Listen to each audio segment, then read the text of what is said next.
Wonder Diamonds, India's largest lab-grown diamond brand. Diamond price is starting from 22,800 per carat. Darling AC திருவிழா இந்தியாவிலேயே மிக குறைந்த மாத தவணையில் AC. SRM Tamil பேராயத்தின் மாபெரும் பேச்சு போட்டி சொல் தமிழா சொல் பிரம்மாண்ட இறுதிச் சுற்று ஏப்ரல் 7 எஸ்ஆர்எம் பல்கலைக்கழகம் காட்டாங்குளத்தூர். ஊர்ல ரொம்ப வாழு பொண்ணு, சுத்தமா வீட்டுக்கு அடங்க மாட்டேன், ஜாலியா சுத்திட்டே இருப்பேன். எனக்கு 4 sisters. கண்டினியூஸா என்னோட 2 சிஸ்டர்ஸ்க்கு மேரேஜ் ஆச்சு. நிறைய மணி நீட் இருந்தது. ஜாப்ல ஸ்டார்ட் பண்ணப்போ எனக்கு சேலரி 11,000. நான் ஜோடி ஆடுறதுக்கு முன்னாடி வரைக்குமே நான் டான்ஸ் ஷோஸ் பண்ணேன், சீரியல்ஸ் பண்ணேன். இதெல்லாம் எதுவுமே வீட்டுக்கு தெரியாது. சிஸ்டர் ரோலுக்கு உங்களுக்கு கன்ஃபார்ம் பண்ணியிருக்கோம், பட் எக்ஸ்பெக்டேஷன் இருக்கு. இங்க என்ன எக்ஸ்பெக்டேஷன் அப்படின்னு கேட்கும்போது மாதிரி அட்ஜஸ்ட்மெண்ட் அப்படின்ற ஒரு விஷயத்த கன்வே பண்ணணும். செட்டில்டான ஒரு பெட் இருந்தாலும், ஏசி இருந்தாலும், எது இருந்தாலுமே அப்பா ஷோல்டர்ல தூங்குறது, அம்மா மேல காலை போட்டு தூங்குற அந்த கம்ஃபர்ட் ஜோன் வேற எதுலையுமே வராது. ஸோ அந்த விஷயத்த நான் ரொம்ப மிஸ் பண்ணேன். இந்த ஸ்டேஜ் எல்லாருக்குமே ஒரு கெரியரை கிரியேட் பண்ணி தரும். போகும்போது அட்லீஸ்ட் அந்த ஒரு கன்சிடர் இருக்கும் இல்லையா, பரவாயில்ல அவ பண்ணிட்டா அப்படின்ற மாதிரி ஒரு கன்சிடர்லயாவது பேசிட மாட்டாங்களா அப்படின்னு தான் எங்கிட்டு இருக்கேன். வணக்கம். இன்னைக்கு நம்ம கூட ஜோடி are you ready season 2 Priyanka அவங்க நம்மளோட இணைஞ்சிருக்காங்க. அவங்களோட நிறைய பேச போறோம். வணக்கம். வணக்கம். நீங்க டான்ஸ் தான் நம்மளோட ப்ரொஃபஷன், இதுதான் நம்ம லைஃப்னு எந்த இடத்துல நீங்க செட் ஆனீங்க? காலேஜ், ஸ்கூல்ஸ் எல்லா பீரியட்லையுமே டான்ஸ் பண்ணியிருக்கேன். நான் என்ன நினச்சேன்னா, ஓகே காலேஜ்க்கு அப்புறம் இது ஸ்டாப் ஆகிடும் போல், ஜாபை தான் இப்படி தான் செட்டில் ஆகும் அப்படின்னு நினச்சேன். ஆனால் அப்போ தான் கோவிட்னு ஒரு விஷயம் வந்தது. ஸோ அந்த பீரியடில் ஸ்டடீஸ் எல்லாம் நம்மளால் கண்டினியூ பண்ண முடியல. ஆன்லைன்லேயே படிச்சுட்டு அது வேல்யூபிளாக இருக்குமானா எனக்கு தெரியல. என்னதான் நம்ம நேரில் போய் படிக்கிற மாதிரி வராதுல்ல அது. அப்போ நான் டிசைட் பண்ணேன், சரி ஓகே நமக்கு தான் டான்ஸ் வருமே, டான்ஸ் தான் நமக்கு எல்லாமே இருந்துச்சு ஒரு பீரியடில், ஸோ அதையே கண்டினியூ பண்ணலாம் அப்படின்ட்டு தான் நான் சென்னை வரலான்னு டிசைட் பண்ணேன் என்னோட செகண்ட் இயர் லாஸ்ட்டில். ஸோ நான் அப்போ சென்னை கிளம்பி வந்ததும் ஒரு 1 year ஒர்க் பண்ணிவிட்டு என்னோட டான்ஸ் ஜேர்னியை ஸ்டார்ட் பண்ண ஆரம்பித்தேன் ஃப்ரெண்ட்ஸ் மூலமாக. இந்த மாதிரி எனக்கு ஏதாவது டான்ஸில் ஏதாவது சான்ஸ் கிடைக்குமா, ஸோ அப்படி கேட்டு ஃப்ரெண்ட்ஸ் மூலமாக ஒரு 2-3 டான்ஸ் ஷோஸில் டான்ஸ் பண்ணுறதுக்கு சான்சஸ் கிடச்சிது.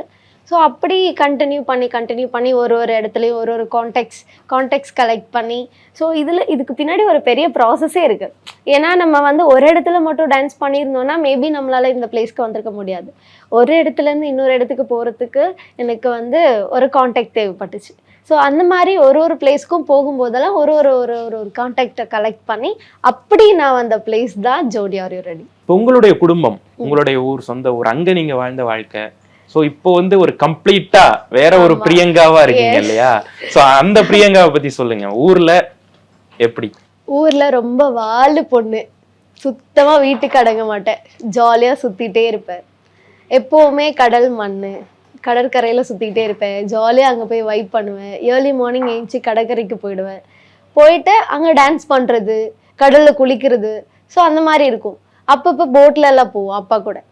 ஸோ அதெல்லாம் ஜாலியாக இருக்கும். சொல்ல போனோன்னா அந்த பீரியடில் அதை இப்போ நான் மிஸ் பண்ணுறேன்னு தான் சொல்லலாம். ஏன்னா ஃபேமிலியோடு இருக்கிற லைஃபே வேறு மாதிரி ஒரு ஜாலியாக இருக்கும். இங்கே நான் தனியாக இருக்கும்போது என்னதான் இப்போ நான் ஒரு சொல்கிற அளவுக்கு ஒரு பேரில் இருந்தாலும், பிரியங்கான ஒரு பர்சன் இருக்காங்க அப்படின்னு எல்லாருக்கும் தெரிஞ்சாலும் அந்த லைஃபு திரும்ப எனக்கு கிடைக்காது. என்னதான் நம்ம மேலே மாறி இருந்தாலும், சின்ன கிராமத்துலேருந்து ஒரு நல்ல நிலைமைக்கு வந்திருந்தாலும், என்னதான் இருந்தாலும் நம்ம கிராமத்து ஃபீல் தான். நம்ம ஊரை போல வருமா? இப்போ மிஸ் பண்றேன். உங்களுடைய வீட்டு சூழ்நிலை அந்த நேரத்துல நீங்க இப்படி சென்னைக்கு நீங்க தனியா ஒரு ஜாப் பார்த்துட்டு டான்ஸ் ப்ரொஃபஷனா எடுத்துட்டு இதெல்லாம் சப்போர்ட் பண்ற அளவுக்கு உங்க வீடு நிலைமை இருந்ததா? அந்த அந்த அந்த டைம்ல எப்படி இருந்தது உங்களுடைய எக்கனாமிக்கல் ஸ்டேட்டஸ் கேட்குறேன் நான். இல்லை, ஆக்சுவலாக இல்லை. ஏன்னா எனக்கு 4 sisters. ஸோ 4 பேரையும் கல்யாணம் பண்ணி கொடுக்கணுன்னா அது சின்ன விஷயம் கிடையாது இந்த காலத்தில். அதுவும் கண்டினியூஸாக என்னோட 2 சிஸ்டர்ஸ்க்கு மேரேஜ் ஆச்சு, மேரேஜ் பண்ணி கொடுத்துட்டாங்க.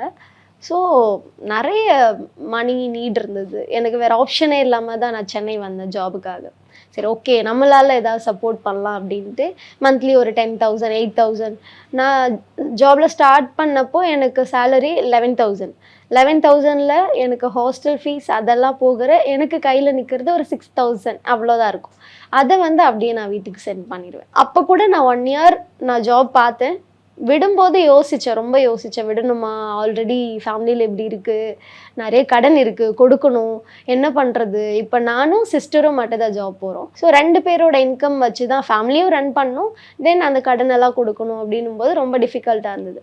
ஸோ அப்போது யோசித்தேன் ஓகே நம்ம ஜாபும் பண்ணலாம் இதையும் பண்ணலாம் அப்படின்னு சொல்லிட்டு அப்போது நெக்ஸ்ட்டு இன்னொரு ஜாப் ட்ரை பண்ணப்போ எனக்கு அது ஆன்லைன்லேயே கிடச்சிது. ஐ மீன் ஒர்க் ஃப்ரம் ஹோமாக கிடச்சிது. ஸோ நான் வீட்டில் இருந்தே ஒரு 5 hours மட்டும் ஒர்க் பண்ணுவேன், அதுக்கு ஒரு இன்கம் கிடச்சிது. அந்த அமௌண்ட்டையும் வச்சு தென் வந்து சீரியல் ஷூட்ஸ் அந்த மாதிரி சின்ன ஷூட்ஸ் எல்லாம் போவேன். ஸோ அதில் வர பேமெண்ட்ஸ் எல்லாத்தையும் மொத்தமாக கலெக்ட் பண்ணி மந்த் எண்டில் வந்து இது இவ்வளோ இங்கே, இது இவ்வளோ இங்கே, இது இதுக்கு அப்படின்ற மாதிரி பிரிச்சிருவேன். கால்குலேட் பண்ணி அப்படி ரன் பண்ண ஆரம்பிச்சது தான். வீட்ல இருந்து சென்னைக்கு வர்றப்ப நீங்க வந்து வேலைக்காக வர்றேன் அப்படின்னு சொல்லிட்டு வந்துட்டீங்க. ஆனா நீங்க ஒரு டான்சர் ஆக போறீங்கிறதோ இல்ல இந்த மாதிரி எல்லாம் நீங்க வந்து ஒரு ஷோல வந்து பார்ட்டிசிபேட் பண்றீங்க அப்படிங்கிறதுக்கான எந்த ஒரு முகாந்திரமும் அப்பா அம்மாவுக்கு தெரியாது? நோ, எதுவுமே தெரியாது. நான் ஜோடி ஆடுறதுக்கு முன்னாடி வரைக்குமே நான் டான்ஸ் ஷோஸ் பண்ணேன், சீரியல்ஸ் பண்ணேன், இதெல்லாம் எதுவுமே வீட்டுக்கு தெரியாது. இப்போ லாஸ்ட்டாக தங்கமகள் சீரியலில் தான் வந்து என்னோட ஃபேஸ் பார்த்துட்டு தான் இந்த மாதிரி சீரியல் பண்ணுற சொல்லவே இல்லை அப்படின்ற மாதிரி ரியாக்ஷன் வந்தது. ஸோ அந்த மாதிரி நிறைய விஷயம் கிட்டத்தட்ட ஒரு 4 years என்னோட லைஃப்ல எல்லா விஷயத்தையும் ஃபேமிலியில் மறைச்சு தான் நான் இந்த இடத்துக்கு வந்திருக்கேன். ஸோ சீரியலில் பார்த்து தான் தெரிஞ்சுக்கிட்டாங்க? ஆமாம், நான் சீரியல் பண்ணுறேன். ஆமாம், சீரியலில் பார்த்து தான். நானா சொல்லலை, இந்த சீரியல் பண்ணும்போதே இந்த மாதிரி ஒரு ஆப்பர்ச்சுனிட்டி வருது பண்ணலான்னு இருக்கேன்னு சொன்னேன். பட் நான் பண்ணுறேன், கன்ஃபார்மாக வேலையை விட்டுட்டேன் பண்ணுறேன் அப்படின்லாம் நான் எதுவுமே சொல்லலை. ஸோ அவங்க சீரியல் பார்த்ததுக்கப்புறம் தான் பண்ணுறேன் எதுவுமே சொல்லலை, ஜாபை விட்டதையும் சொல்லலை, ஏன் அப்படின்ற மாதிரி கொஸ்டின் வந்தது. ஸோ அதான் இந்த 4 வருஷம் வந்து என்னோட லைஃபையே மறைச்சி தான் நான் வாழ்ந்துட்டு இருந்தேன். உங்களோட பேஷனை நோக்கி ஓடுறதுக்காக நீங்கள் கொடுத்த விலை அப்பாவோட பாசம், அதுதான் அந்த விஷயம்தான். அதை விட பெரிய மதிப்பு வேறு எதுவுமே கிடையாது இல்லை லைஃப்பில். எல்லா ஒரு பர்சனுக்கும் நாய்க்கு பொண்ணுக்குனா கூட தான் அம்மா அப்பானா ரொம்ப பிடிக்கும். ஸோ அந்த மாதிரி தான் எனக்கு என் அப்பாவை ரொம்ப பிடிக்கும். என் அப்பா தான் என்னோட இன்ஸ்பிரேஷன். ஏன்னா அவர் வந்து சின்ன வயசுலேருந்தே ரொம்ப கஷ்டப்பட்டு வளர்ந்த ஒரு மனுஷன். படிக்கணும்னு ஆசைப்பட்டு படிக்க முடியாத சுச்சுவேஷனில் படிக்க வைக்க முடியாத ஒரு ஃபேமிலியில் பிறந்த ஒரு பர்சன் என் அப்பா. அவர் எங்களை படிக்க வச்சு பார்க்கணுன்னு ஆசை. பிறந்த 5 குழந்தைங்களையுமே ஒரு ஸ்டேஜில் நிறுத்திட்டாரு. 5 குழந்தைங்களையுமே படிக்க வச்சிட்டாரு.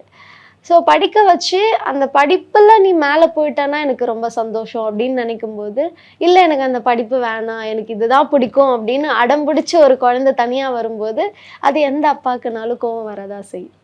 ஏன்னா அவங்க எஃபர்ட் போடுறது படித்து மேலே வரணும், படிக்காமல் நான் தான் கஷ்டப்படுறேன், நீயாவது கஷ்டப்படாமல் இரு அப்படின்னு சொல்லிட்டு தான் நம்மளை படிக்க வைக்கிறது. ஆனால் அதையும் நம்ம புரிஞ்சுக்காமன்றதை தாண்டி நமக்கு அதில் ஒரு ஹோப் இருக்கணும். படித்தா இந்த இடத்துக்கு போனேன்னா எனக்கு ஒரு நல்ல லைஃப் ஸ்டைல் இருக்கும், என்னால் அதில் மேலே வர முடியும் அப்படின்ற ஒரு ஹோப் இருக்கணும். பட் எனக்கு அந்த ஹோப் இல்லாதப்போ எனக்கு என்ன தோணுச்சுன்னா, எனக்கு என்ன வரும், எது எனக்கு ப்ளஸ்ஸு, என்னால் எதில் மேலே போக முடியும் அப்படின்றத யோசித்தேன். அப்போ தான் எனக்கு இந்த டான்ஸ் அண்ட் ஆக்டிங் 2 விஷயத்த சூஸ் பண்ணேன். ஸோ ஆக்டிங்குள்ளே வரணுன்றதுக்காக நான் நிறைய ஆடிஷன்ஸ் அட்டன் பண்ணியிருக்கேன். சில ஆடிஷன்ஸ் வந்து சக்ஸஸ் ஆகிருக்கு, சில ஆடிஷன்ஸ் வந்து ஃபெயிலியர் ஆகிருக்கு. ஸோ ஃபெயிலியர்ஸ் எல்லாம் அப்படியே தட்டி விட்டுட்டு அப்படியே சக்ஸஸ் மட்டும் பார்த்துட்டு அப்படியே ஜாலியாக ஸ்மைலோடு மூவ் ஆன் பண்ணி போயிட்டுருக்கேன். ஸோ அப்பாவோட பாசம் தான் இந்த நிலைமைக்கு வர்றதுக்கு நான் விலையாக கொடுத்தது என் அப்பாவோட பாசம். பொண்ணுக்காக ஒரு ப்ரோமோ எடுக்கிறதுக்கு ஊருக்கு வர்றாங்க. எஸ், அங்க வந்து வீடியோ வச்சுட்டு சரி உங்க பொண்ணை பத்தி சொல்லுங்க அப்படின்னு ஏதோ ஒண்ணு கேக்குறாங்கன்னு வைங்களேன். ஊர்ல வந்து கிராமங்கள்ல வாழக்கூடிய மனிதர்கள் வெள்ளந்தி மனிதர்களா உள்ளண்டு வைத்து புறமண்டு பேசாம சரி நம்ம பிள்ளைக்காண்டி கேக்குறாங்க 4 வார்த்தை நல்லதா ஏதோ நடிப்போ என்னவோ பேசுவோம் அப்படின்னு இல்லாம கட் அண்ட் ரைட்டா ஸ்ட்ரிக்டா இதெல்லாம் என் பிள்ளைக்கு ஆகாதுங்க அப்படின்னு ஒரே போடா போட்டாரு. எனக்கு பார்த்துட்டு என்ன இவ்வளவு ஸ்ட்ரிக்டா இருக்காரு அப்படிங்கிற மாதிரி இருந்து. சோ அதை பாக்குறப்ப உங்களுக்கு என்ன தோணுச்சு? ஐயோ, அட்லீஸ்ட் வந்து மீடியாக்காகவாது ஏதாவது நல்லதா சொல்லியிருக்கலாமே அப்படின்ற மாதிரி இருந்துச்சு. பரவாயில்ல, அப்பா ஓப்பனப்பா இருக்காரு, அதுவே போதும் எனக்கு அப்படின்ற மாதிரி இருந்துச்சு அந்த விஷயம். ஸோ பேச்சுவார்த்தையே இல்லையா ஆக்சுவலாக? பேசுவாங்க, என்னன்னா என்ன அப்படின்ற மாதிரி இருக்கும். ஒரு அந்த கனெக்டிவிட்டி இருக்கும் இல்லையா, அப்பாவுக்கும் பொண்ணுக்கும் இருக்க ஒரு கனெக்டிவிட்டி இருக்கும். பா என்னப்பா பண்ற, ஜாலியா இருக்கு, இங்க இருக்கேன், நீ அங்க என்ன பண்ற அப்படின்ற மாதிரி இருக்கும்ல, அது இல்லை. சொல்லுங்கப்பா, ஆப்பா. ஸோ அந்த ஃபேமிலியை மிஸ் பண்ணிட்டு ஒரு ஊருக்கு, ஒரு தெரியாத ஊருக்கு வர்றீங்க, அதுவும் வந்து டோட்டலாக ஒரு என்விரான்மெண்ட்டே புதுசு, இங்கே யாரையும் தெரியாது. அப்படிங்கிறப்ப எந்த விஷயம் உங்களை ரொம்ப மிரள வச்சது? எனக்கு வந்து ஃபஸ்ட்டு ஸ்டார்டிங் வந்தப்போ எனக்கு என்னடா எல்லோரும் ஃபாஸ்ட்டாக இருக்காங்க ரொம்ப. ஏன்னா நம்ம கிராமத்தில் 6 மணிக்கு எந்திரிச்சாலும் எல்லாமே ஸ்லோவாக நடக்கும், மைல்டாக இருக்கும் எல்லாமே. இங்கே ரொம்ப ஃபாஸ்ட்டாக இருக்குது. திரும்பி பார்த்தா வண்டி போயிட்டே இருக்குது. 6 மணி 5 மணி இங்கே டைமிங்கே கிடையாது. ஸோ அந்த விஷயம்லாம் எனக்கு ரொம்ப ஷாக்கிங்காக இருந்தது. தென் மெயினாக வந்து இங்கே அந்த ஈடிஸ் அப்படின்ற ஒரு ப்ராப்ளம் இருக்குது. அந்த விஷயம்லாம் எனக்கு ரொம்ப ஹர்ட் ஆச்சு. என்னடா சென்னையில் இவ்வளோ பர்சன் சுற்றி இருந்துமே இந்த மாதிரி விஷயம்லாம் நடக்குது, அப்போ யாரும் இல்லாதப்போ என்ன வேணாலும் நடக்கலாம்ல அப்படின்ற மாதிரி ஒரு விஷயம். ஒரு சம்பவம் வந்து உங்களுக்கு ரொம்ப மன உடைய வச்சது, ரொம்ப என்னடா இது, நம்ம பேசாமல் ஊருக்கே போயிடலாமே அப்படிங்கிற மாதிரியான சம்பவங்கள்லாம் இருக்கா? ஆமாம், ஆக்சுவலாக நான் ஒரு ஆடிஷன் போயிருந்தேன். ஆடிஷன் போயிருந்தப்போ டைரக்டர், இபி எக்ஸிக்யூட்டிவ் ப்ரொடியூசர், அப்புறம் இன்னொருத்தர் மேனேஜர், 3 பேர் உட்காந்துருக்காங்க. ஆடிஷன் எடுக்கிறாங்க. நான் வந்து செலக்ட் ஆகிட்டேன். சிஸ்டர் ரோலுக்கு உங்களுக்கு கன்ஃபார்ம் பண்ணியிருக்கோம், ஹீரோவோட சிஸ்டர் ரோலுக்கு அப்படின்னு சொல்லிட்டு. ஓகே, நீங்கள் நேரில் பார்க்க குட்டியாக இருக்கீங்க, ஸோ அதனால் சிஸ்டர் ரோலுக்கு ரெஃபர் பண்ணோம் அப்படின்ற மாதிரி சொன்னாங்க. நான் சொன்னேன் ஓகே சார், நோ இஷ்யூஸ், எனக்கு எந்த ரோல்னாலும் எனக்கு ப்ராப்ளம் கிடையாது. வாட் எவர், எனக்கு வந்து ஒரு பர்சன் வந்தா, பிரியங்கான்னு ஒரு பொண்ணு வந்தா, ஒரு இம்பேக்டை க்ரியேட் பண்ணிட்டு வெளில போயிட்டா, அவ்வளோதான். நான் ஒரு நிமிஷம் நடித்தாலும் அதில் ஒரு இம்பேக்ட் இருக்கணும் அப்படின்னு நினைக்கிற ஒரு பர்சன். இதில் ஹீரோயின் தான் பண்ணணும், இல்லை லீட் ரோல் தான் பண்ணணும் அப்படின்லாம் கிடையாது. நமக்கு பிடிச்சது ஒரு நல்ல கேரக்டர், அது ரிஜிஸ்டர் ஆகிற மாதிரி இருக்கணும், அவ்வளோதான் என்னோட எக்ஸ்பெக்டேஷன். அப்படி தான் நான் ஆடிஷன் போயிருந்தேன். அப்போ போனப்போ உங்களை வச்சு தான் படமே ரன் ஆகும் அப்படின்ற மாதிரி சொல்லியிருந்தாங்க. Okay sir, no issues, whatever, எதுனாலும் நான் பண்ணதா போகிறேன், சின்ன ரோலாக இருந்தாலும் நான் பண்ணதா போகிறேன். பட் வந்து எக்ஸ்பெக்டேஷன் இருக்குது இங்கே. என்ன எக்ஸ்பெக்டேஷன் அப்படின்னு கேட்கும்போது எனக்கு அது புதுசு, எனக்கு அது தெரியாதப்போ இந்த மாதிரி அட்ஜஸ்ட்மெண்ட் அப்படின்ற ஒரு விஷயத்த கன்வே பண்ணாங்க. நான் ஒரே விஷயம் சொன்னேன், சார் நான் ரொம்ப கிராமத்தில் வளர்ந்த பொண்ணு, இந்த living relationship, friend with benefit, இதெல்லாம் வந்து ட்ரஸ்ட் பண்ணுற பர்சன் கிடையாது. ஸோ எனக்கு இதில் விருப்பம் கிடையாது அப்படின்னு சொல்லிட்டு மூவ் ஆன் பண்ணி நான் வந்துட்டேன். வந்ததுக்கப்புறம் நான் நிறைய யோசிக்கிறேன். இது வரைக்கும் நம்ம நிறைய ஆடிஷன்ஸ் அட்டன் பண்ணியிருக்கோம். இது வரைக்கும் கேஸ்டிங் டைரக்டர்ஸ் இருந்து மட்டும்தான் நமக்கு இந்த மாதிரி வந்திருக்கு. இப்போ ஸ்ட்ரைட்டாக ப்ரொடியூசர்ஸ் கிட்டேருந்தே வர ஆரம்பிச்சிடுச்சு அப்படின்னு சொல்லிட்டு உடஞ்சிட்டேன், மொத்தமாக உடஞ்சிட்டேன். சரி ஓகே, கிளம்பிடலாமா, நம்மளால முடியாதா, அவ்வளோதானா அப்படின்ற மாதிரிலாம் யோசிக்க ஆரம்பிச்சிட்டேன். ஸோ அப்போ தான் எனக்கு என்னோட ஃப்ரெண்ட்ஸ்க்கு கால் பண்ணி பேசுறது, அப்போது அவங்கெல்லாம் மைண்ட் செட் அப்படியே மாற்றிடுவாங்க. ஸோ இந்த மாதிரி சுச்சுவேஷன்ஸில் மட்டும்தான் நான் வந்து திங்க் பண்ணுவேன், மேபி நம்ம தப்பாக டிசிஷன் எடுத்துட்டோமோ அப்படின்னு சொல்லிட்டு. மற்றபடி வேறு எப்போது நான் யோசித்தது கிடையாது. ஒரு பெண்ணாக எந்த வித பேக்ரவுண்டு இல்லாமல் தனியாக அந்த ஃபீல்டில் வந்து வர்றது ரொம்ப கஷ்டம், ரொம்ப கஷ்டம், சீரியஸ்லி ரொம்ப கஷ்டம். பட் நமக்கு ஹேண்டில் பண்ணுற அந்த கெப்பாசிட்டி இருந்ததுன்னா இட்ஸ் டூ ஈஸி. சீரியஸ்லி ரொம்ப ஈஸியான ஒரு விஷயம். நமக்கு பிடிச்சதுன்னா அதை அக்செப்ட் பண்ணி நிற்க போகிறோம், பிடிக்கலையா தட்டி விட்டு நெக்ஸ்ட்டு போக போகிறோம். அந்த மூவ் ஆன்ற ஒரு விஷயம் மட்டும் நம்ம மைண்ட் செட்டில் ஃபிக்ஸ் பண்ணிட்டோன்னா எவ்வளோ பெரிய விஷயமா இருந்தாலும் உடச்சிட்டு வெளில வந்துடலாம். ஃபஸ்ட்டு சென்னை வந்தப்போ இந்த ஒரு சர்க்கிளை செட் பண்ணுறதுக்கு எவ்வளோ கஷ்டமாக இருந்தது? ஒரு ஃப்ரெண்ட் சர்க்கிள் செட் பண்ணுறதாகட்டும், ஒரு இடத்துக்கு போகிறதாகட்டும். ஏன்னா வந்து நீங்கள் ஒரு பிஜி எடுத்து ஸ்டே பண்ணுறதே இங்கே ஒரு பெரிய சாதனை இல்லையா? அது எந்த அளவுக்கு கஷ்டமா இருந்தது? நான் ஃபஸ்ட்டு வந்தப்போ பிஜி தேடி மட்டும் 1 days நான் மார்னிங் ரீச் ஆனேன். 6 o'clock ரீச் ஆனதும் ஃபுல்லாக அந்த ஏரியா ஃபுல்லாக நான் சூஸ் பண்ணது பூந்தமல்லி. ஏன்னா பக்கத்தில் தான் என்னோட எம்என்சி இருக்குது. ஸோ அங்கேருந்து பக்கத்தில் இருக்கும், கேப் அவைலபிளாக இருக்கும்னு சொல்லிட்டு நான் அங்கே சர்ச் பண்ண ஆரம்பிச்சேன். ஒரு நாள் ஃபுல்லாக சர்ச் பண்ணி என்னோட பட்ஜெட்டுக்கு எது செட் ஆகும்னு பார்த்து, எது கம்ஃபர்டபுளாக இருக்கும்னு பார்த்து ஃபிக்ஸ் பண்ணுறதுக்கு நைட்டு 9 o'clock ஆயிடுச்சு. எனக்கு 9 o'clock நான் உள்ளே போகிறேன். எஸ், நானே தேடுறேன். எஸ், அப்போ வரும்போது ஒரு சின்ன ட்ராலி மட்டும் தான் கொண்டு வந்தேன், ஒரு சின்ன ஹேண்ட்பேக் ஒன்று இருந்தது, அவ்வளோதான். அதுக்கப்புறம் இப்போ பார்த்தா எங்கிட்ட அவ்வளோ பேக்ஸ் இருக்குது. ஸோ அந்த மாதிரி ஆயிடுச்சு. ஸோ தேடி கண்டுபிடிச்சி ஒரு பிஜி செட் பண்ணியாச்சு. செட் பண்ணதுக்கப்புறம் அப்படியே ரன் பண்ண ஆரம்பித்தேன். ஒரு 3 மந்த் வந்து ஜாப் போனேன், மறுபடியும் ட்ராப் அவுட் பண்ணிட்டேன். ட்ராப் அவுட் பண்ணி 3 மந்த் ஜாப் இல்லாமல் இருந்தேன், மறுபடியும் ஒரு ஜாப் கிடச்சிது. ஸோ அந்த மாதிரி அந்த 3 மந்த் கூட என்னோட ஹாஸ்டல் வார்டன் என்னை வந்து ரொம்ப சப்போர்ட் பண்ணி, ஓகேம்மா பரவாயில்ல பார்த்துக்கலாம், அவங்களும் ஒரு பெண் தானே, ஸோ அவங்க வந்து ஓகே பார்த்துக்கலாம், ஆனால் ஃபுட்டு மட்டும் நீ வெளியில் பார்த்துக்கோ, உனக்கு அக்கமடேஷன் நான் தரேன் 3 மந்த்துக்கு, நீ ஃபுட்டு மட்டும் வெளியில் பார்த்துக்கோ அப்படின்னு சொன்னாங்க. ஸோ நான் அப்போல்லாம் என்ன பண்ணுவேன்னா, இந்த கோவில்லலாம் பிரசாதம்லாம் போடுவாங்க இல்லையா, அந்த மாதிரி போய் சாப்பிட்டு வந்துடுவேன். அதே மாதிரி இந்த கல்யாண வீட்டிலலாம் வந்து பத்திரிக்கை இல்லாமல் போவாங்க இல்லையா, அந்த மாதிரி போயெல்லாம் சாப்பிட்டு வந்துடுவேன் சம்டைம்ஸ். ஸோ அப்படிதான் சர்வை பண்ண ஒரு 3 மந்த். கோயில்ல அன்னதானம் ஓகே, அது வந்து நமக்கு தெரியும், தெய்வ பிரசாதம் நம்ம சாப்பிட்டலாம், நம்ம வயிறு நிறைஞ்சிரும். ஒரு கல்யாண வீட்டுல போய், தெரியாத கல்யாண வீட்டுல போய் சாப்பிடுறது அப்படிங்கிறது வந்து ஒரு என்ன சொல்றது, ஒரு த்ரில் அப்படிங்கறத தாண்டி நமக்கு கொஞ்சம் வியர்டா இருக்கும்ல. சோ அதெல்லாம் எப்படி அந்த நேரத்துல உங்களுடைய மன ஓட்டம் எப்படி ஹேண்டில் பண்ணீங்க? நான் யோசிச்சிருக்கேன், யாராவது கேட்டுருவாங்களோ, நீ யாருமா அப்படின்ற மாதிரி கேட்டுருவாங்களோன்னு பயம் இருக்கும். ஸோ போகும்போதெல்லாம் இந்த மாதிரி சாரீஸ்ல இந்த மாதிரி ஃபார்மலா ஜாலி அழகா போயிடுவேன். ஸோ அப்படி போயிட்டு நம்ம நல்லா இருக்கீங்களா, எனக்கு யாருன்னே தெரியாது, ஒரு பர்சன் ஒரு கல்யாணத்துல என்னை யாருன்னே தெரியாது, அம்மா அப்பா அம்மா எல்லாம் நல்லா இருக்காங்களா, ஏமா உடம்பு எழிச்சு போயிட்ட அப்படின்னு கேட்குறாங்க, ஏதோ 10 வருஷமா என்னை பாக்குற மாதிரி. ஸோ அந்த மாதிரிலாம் ட்ரீட் பண்ணியிருக்காங்க. ஸோ இது வரைக்கும் வந்து யாருமா நீ அப்படின்னு யாரும் கேட்டதில்லை. இவ்வளவு கஷ்டங்களையும் கடந்துதான் இன்னைக்கு ஜோடி ஆர் யூ ரெடியில வந்து நிக்கிறீங்க. எஸ்.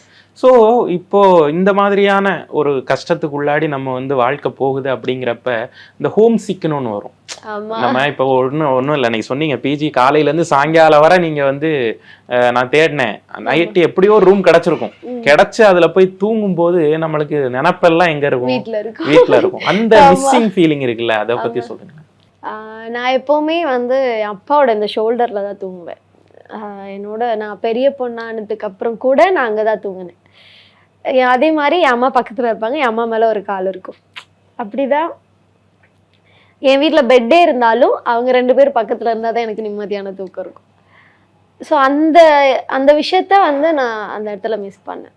நமக்கு என்னதான் வந்து செட்டில்டான ஒரு பெட் இருந்தாலும், ஏசி இருந்தாலும், எது இருந்தாலுமே அப்பா ஷோல்டர்ல தூங்குறது, அம்மா மேல காலை போட்டு தூங்குற அந்த கம்ஃபர்ட் ஜோன் வந்து வேற எதுலையுமே வராது.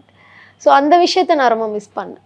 ஃபர்ஸ்ட் டே நான் போய் பெட்ல படுக்கும்போது ச்சா அப்படின்ற மாதிரி இருந்துச்சு. அந்த விஷயத்த இப்பவுமே மிஸ் பண்றேன். இந்த 4 வருஷத்துல அந்த ஒரு அப்பாவுடைய பாசம் அப்படிங்கிறது உங்களுக்கு கிடைக்கல. இன்னைக்கு நீங்க வந்து இந்த ஜோடி ஆர் யூ ரெடியில டெலிவிஷன்லாம் வர்றீங்க, ஊர்ல எல்லாரும் சொல்லுவாங்களா உன் பிள்ளை நல்லா ஆடுறாப்பா அப்படிங்கிறப்பெல்லாம் அந்த இதுக்கு பிறகு உங்க அப்பா வந்து அந்த ஒரு கன்வின்சிங் பாயிண்ட்டுக்கு வரலையா, சரி பிள்ளைக்கு வந்து பிடிச்சிருக்கு நம்ம வந்து அவ போக்குல விடுவோம் அப்படிங்கிற அந்த பாயிண்ட்டுக்கு வரலையா?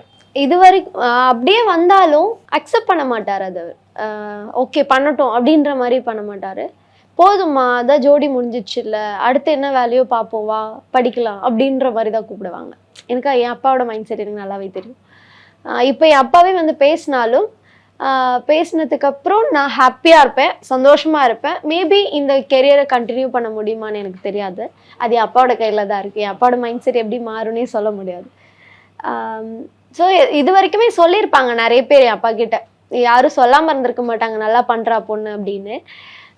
என்னதான் சொன்னாலும் என் அப்பாவுக்கு அந்த ஒரு ஹிட் ஆகிட்டே இருக்கும் இல்லையா அந்த விஷயம், பொண்ணு நம்மளை மீறி போயிட்டாலே அப்படின்ற ஒரு விஷயம். ஸோ அது ஒன்று இருக்கும். ஆனால் ஒரு பக்கம் சந்தோஷப்படுவார், ஓரமாக உட்காந்து சந்தோஷப்பட்டுப்பாரா பொண்ணு போயிட்டா ஒரு வழியா அப்படின்ற மாதிரி. அதை காமிச்சிக்க மாட்டார் வெளியில, அவ்வளோதான். அப்பாக்கள்னாலே அப்படிதான். ஆமா, மோர் தென் அப்பாக்கள்ன்றதை தாண்டி ஆண்கள் எல்லாருமே அப்படிதான். கோவமோ அழுகையோ சோகமோ எதையுமே வந்து பெருசா வெளியில காட்டிக்க மாட்டாங்க. ஸோ அந்த மாதிரி தான். இப்போ ஜோடி ஆர் யூ ரெடியில நீங்க வந்து ஜெயிக்கிறது, அந்த ஒரு உங்களுடைய டயலாக்ங்கிறது பயங்கர இன்ஸ்பைரிங்கா இருந்தது. உங்களுக்கு எல்லாம் வந்து கெரியர் கிடைக்கும், ஆனால் எனக்கு வந்து மிஸ் பண்ண குடும்பம் எனக்கு வந்து கிடைக்கும். எந்த அளவுக்கு எதிர்பார்ப்போட இந்த களத்துல இருக்கீங்க? எல்லாத்தையும் சரி கட்டிடலாமா அந்த 4 வருஷத்தையும்? நீங்க இந்த ஒரு வெற்றி எல்லாத்தையும் சரி கட்டிடுமா? ஆமா, அப்படியும் சொல்ல முடியாது. இந்த ஸ்டேஜ் வந்து எல்லாருக்குமே ஒரு கெரியரை கிரியேட் பண்ணி தரும். எனக்கு எப்படின்னா, மேபி பிரியங்கான்னு ஒரு பர்சன் இங்கே போனால் ஏதோ ஒன்று அச்சீவ் பண்ணிட்டா அப்படின்ற ஒரு விஷயம் என்னோட ஃபேமிலிக்கு அதுக்கு கண்டிப்பாக போகும்போது அட்லீஸ்ட் அந்த ஒரு கன்சிடர் இருக்கும் இல்லையா, பரவாயில்ல அவ பண்ணிட்டா அப்படின்ற மாதிரி ஒரு கன்சிடர்லையாவது வந்து பேசிட மாட்டாங்களா அப்படின்னு தான் ஏங்கிட்டு இருக்கேன். ஆனா நிறைய இடங்கள்ல நிறைய சமயங்கள்ல வந்து ஒரு சீண்டல் நடக்கிறப்ப நம்ம எதிர்த்து பேசி ஒரு பெண்ணாக அங்க நின்று ஒரு போராட்டி அந்த இடத்துல வந்து ஒரு ஜஸ்டிஸை வந்து நம்ம வந்து இல்லை நமக்கான எதிர்ப்பு நிலையை காட்டுறதுக்கே ஒரு தயக்கம் இருக்கு இல்லையா? அது ஆரம்ப கட்டத்துல இப்போ வந்து ஒரு நகர வாழ்க்கைக்கு பழக்கப்பட்ட ஒரு பெண்ணுடைய ஒரு மனதைரியம் அவங்க பார்த்து அவங்களும் வந்து முதல்ல அப்படிதான் இருந்திருப்பாங்க. அதுக்கு பிறகு நிறைய விஷயங்கள் அவங்கள பக்குவப்படுத்தி இருக்கும். ஸோ அவங்களுடைய ஒரு எதிர்ப்பு அப்படிங்கிறதும் முதல்ல கிராமத்துல இருந்து வரக்கூடிய ஒரு பெண்ணுடைய மன ஓட்டம், ஐயோ என்னடா இது அப்படிங்கிற மாதிரியான எண்ண ஓட்டம். ஸோ அதை கேட்குறேன் நான். ஏன்னா ஃபஸ்ட்டு அந்த மாதிரி ஒரு விஷயம் நடக்கும்போது என் பக்கத்தில் இருக்க ஒரு அக்கா கிட்ட நான் சொன்னேன், இந்த மாதிரி இந்த பர்சன் இந்த மாதிரி பண்ணுறாங்க, எனக்கு என்ன பண்ணுறதுன்னு தெரியல அக்கா, பயமாக இருக்குது அப்படின்னு. அவங்க எதுவுமே பேசல, எந்திரிச்சாங்க, அவர் சட்டையை பிடிச்சிட்டாங்க, சுற்றி 4 பேர் வந்துட்டாங்க, அவ்வளோதான். எனக்கு அப்போதான் புரிய ஆரம்பிச்சுது, ஓகே நம்ம ஒருத்தர்கிட்ட சவுண்ட் விட்டாலோ ஒருத்தரோட ஷர்ட்டை பிடிச்சிட்டாலோ அந்த பப்ளிக்ல இருக்க எல்லா பீப்புள்ஸ்க்குமே தெரிஞ்சிடும் சம்திங் இஸ் ராங் அப்படின்ற மாதிரி. ஸோ அப்படி கோ த்ரூ பண்ணது தான் அது. ஸ்டார்டிங் நானும் பயந்துருந்த பொண்ணு தான். கொஞ்சம் கொஞ்சமாக வந்து இந்த விஷயத்தெல்லாம் கற்றுக்க ஆரம்பித்தேன். நம்ம எதிர்த்து நின்னாதான் நம்மளை பார்த்துக்க முடியும். இல்லைன்னா வேற ஒரு பர்சன் பார்ப்பாங்க அப்படின்னு சொல்லிட்டு நம்ம யாரையும் டிபெண்ட் பண்ணி இருக்க முடியாது. ஒரு ஏஜ் வரைக்கும் தான் ஃபேமிலியும் டிபெண்ட் பண்ணியிருக்க முடியும், ஒரு ஏஜ் வரைக்கும் தான் ஃப்ரெண்ட்ஸையும் டிபெண்ட் பண்ணியிருக்க முடியும். நம்ம எப்போல்லாம் டவுனாக ஃபீல் பண்ணுறோமோ அப்போல்லாம் நம்ம வீக் ஆகிடுவோம் கண்டிப்பாக. எப்போல்லாம் என்னால் முடியும், நான் கேட்பேன், நான் இருக்கேன் எனக்கு அப்படின்னு நம்ம எப்போ நிற்கிறோமோ அந்த இடத்துல எவ்வளோ பெரிய ஆளாக இருந்தாலும் எதிர்த்து நின்றுவோம். ஸோ இந்த ஒரு விஷயம்தான் நான் எப்போவுமே மைண்ட் செட் பண்ணிக்கிறது. இன்னைக்கு இங்கே உட்காந்து பேசிட்டு இருக்கீங்க, கொஞ்சம் ரிவைன் பண்ணி முதல் நாள் சென்னையில் இங்கே வந்து இறங்கின நாளில் ஓகே, சோ ஒரு ரிவைண்ட் அப்படி அடிச்சு இன்னைக்கு வந்து பாக்குறப்ப என்ன தோணுது? ஹாஸ்டல்ல ஜாயின் பண்ணி செகண்ட் டே ஜாப்ல ஜாயின் பண்றதுக்காக ஒரு 1 வீக் பிஃபோரே நான் வந்துட்டேன். ஸோ செகண்ட் டே நான் மார்னிங் எந்திரிச்சு ஃப்ரெஷ்அப் ஆகிட்டு ஒரு 11 o'clock இருக்கும், அப்போ தான் நான் பிரேக்ஃபாஸ்ட் எடுத்துட்டு தனியாக உட்காந்து யோசிச்சுட்டு இருக்கேன், நெக்ஸ்ட் என்ன பண்ண போகிறோம், இந்த ஜாபை விட்டா என்ன ஆகும், ஜாபுக்கு போகலாமா இல்லை டான்ஸ் பார்க்க போகலாமா, இட்ஸ் டூ கன்ஃபியூஸ்ட். நான் வந்து டோட்டலாக அப்போ வேறு மாதிரி இருந்தேன், இப்போ அப்படியே ஆப்போசிட்டாக இருக்கு, ரொம்ப ஸ்ட்ராங்காக இதுதான் இதுலேருந்து இப்படி போனால் இதில் பாசிட்டிவ் கிடச்சுன்னா ஓகே, நெகட்டிவ் கிடச்சுன்னா தள்ளி விட்டு நெக்ஸ்ட் வே அப்படின்ற மாதிரி ஃபிக்ஸ் பண்ணிட்டேன். ஒருவேளை அந்த பிஜி அன்னைக்கு நைட்டு செட் ஆகாமல் இருந்திருந்தா பஸ் ஸ்டாப்பில் ஸ்டே பண்ணியிருப்பேன். அந்த மனதைரியம் இருந்தது உங்களுக்கு? இருந்தது. நான் சின்ன வயசுலேருந்து வளர்ந்தது வந்து பையன் மாதிரி தான் வீட்டில். இப்போவுமே நான் பைக் டிரைவ் பண்ணுவேன், எல்லா பைக்குமே டிரைவ் பண்ணுவேன், எல்லா கியர் பைக்ஸும் நான் டிரைவ் பண்ணுவேன். ஸோ என்னை பையன் மாதிரி தான் வளர்த்தாங்க வீட்டில். அதனால மனசுக்குள்ள அந்த தைரியமும் கொஞ்சம் அப்போ இருந்தது. என்னதான் வந்து ஃபுல் தைரியம் வராதில்ல, அந்த ஸ்டார்டிங் கொஞ்சம் தைரியம் இருந்தது, வாட் எவர் பரவாயில்ல ஃபேஸ் பண்ணிக்கலாம், வந்துட்டோம் வீட்டை விட்டு, இதுக்கப்புறம் என்ன அப்படின்ற மாதிரி தான் இருந்தேன். ஸோ அப்போது அப்படிதான். ஸோ நிறைய அட்வென்ச்சரஸாக இருந்தது உங்களுடைய இந்த ட்ராவலை கேட்குறப்ப, அப்பா அப்படின்னு சொல்லிட்டு ஒரு வழக்கமான நேர்காணலாக இல்லாமல் நிறைய அப்ஸ் அண்ட் டவுன்ஸ் நிறைய ஃபேஸ் பண்ணியிருக்கீங்க. அதுவும் நீங்கள் சொன்ன அந்த விஷயம், நான் அன்னதானம் போய் சாப்பிட்டு வயிறு நிறைஞ்சது அப்படிங்கிற அந்த வலியை நீங்கள் வந்து பதிவு பண்ணப்போ உண்மையிலே இட் ஃபெல்ட் ஸோ ஹார்ட். நிறைய வழிகளை கடந்திருக்கீங்க, பாலைவனங்கள் கடந்து வந்தேங்கிற மாதிரி இன்னைக்கு ஜோடி ஆர் யூ ரெடியில் இருக்கீங்க. இந்த சீசன்ல நீங்க வெற்றி பெற்று உங்களுடைய அத்தனை கனவுகளை நிறைவேற வாழ்த்துக்கள். உங்களோட நேரத்திற்கும் உங்களுடைய கருத்துக்கும் ரொம்ப நன்றி. Thank you. Wonder Diamonds, India's largest lab-grown diamond brand. Diamond price is starting from 22,800 per carat. Darling AC திருவிழா, இந்தியாவிலேயே மிக குறைந்த மாத தவணையில் ஏசி. எஸ்ஆர்எம் தமிழ் பேராயத்தின் மாபெரும் பேச்சு போட்டி சொல் தமிழா சொல் பிரம்மாண்ட இறுதிச் சுற்று ஏப்ரல் 7 எஸ்ஆர்எம் பல்கலைக்கழகம் காட்டாங்குளத்தூர்.